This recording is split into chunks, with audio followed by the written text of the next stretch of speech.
ॐ गं गणपतये नमः। अथ श्रीसुब्रह्मण्यसहस्रनामस्तोत्रम्। ऋषय ऊचुः। सर्वशास्त्रार्थतत्त्वज्ञ सर्वलोकोपकारक वयं चातिथयः प्राप्ता आतिथेयोऽसि सुव्रत।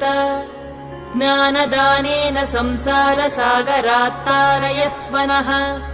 कलौ कलुषचित्ताये नराः पापरताः सदा।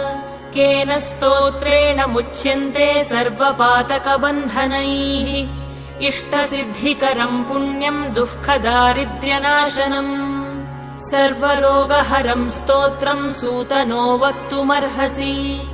श्रीसूत उवाच। शृणुध्वम् ऋषयः सर्वे नैमिषारण्यवासिनः।